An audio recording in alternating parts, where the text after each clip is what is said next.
Markus, what challenges do you envisage when it comes to T2S and why?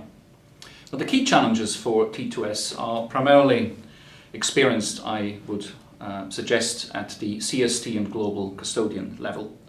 CSTs obviously will have to directly compete with their clients, global custodians, because their revenue streams will be reduced. T2S will basically make the settlement of cross-border securities transaction more efficient and more integrated, which we welcome as an asset manager, of course, but it will reduce revenue streams for CSTs. The same is true for global custodians, potentially, that they basically will lose some of the settlement costs or revenues which they have been generating, and therefore they have to find new ways of generating revenue. Both CSTs and global custodians have to invest in technology to accommodate the new modus operandi. And for the asset managers, there are three benefits. First of all, there's more competition, so that should lower the operating costs. Secondly, arguably, the collateral is more mobile, as T2S basically provides a single platform for global custodians and CSTs. And thirdly, also, it basically creates lower settlement costs in general. So these are the three benefits. But the main challenges will be not for the asset managers, it will be the market infrastructure. How do you believe CSDR is going to impact your business and why? In the long term, CSDR basically, again, has the benefit of rationalization, integration in the EEA zone, which we welcome.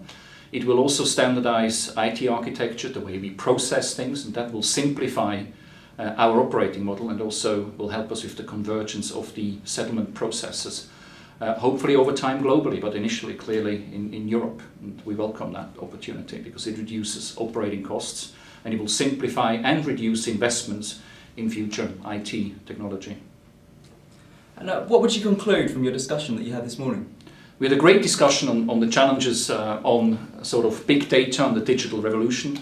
My conclusion was, or our conclusion I should say, is that the global custodians will have to reinvent themselves because the world as we know it today will certainly not be the world of the future.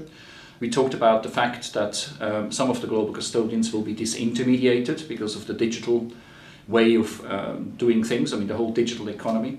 We talked about the operational risks, which basically are increasing. We talked about the need that CSDs will have to step up their game and basically will directly compete with global custodians. And we concluded that the future global custodian is basically one that delivers good service, helps us to reduce costs and risks, helps us to actually do data mining, so with the whole data mining, curation, visualization and sharing of it, and above all have to become a partner and helping us in designing and defining and ultimately implementing a changing global operating model. These were sort of the conclusions of this morning. So reinvention, because status quo is not sustainable both commercially or indeed structurally.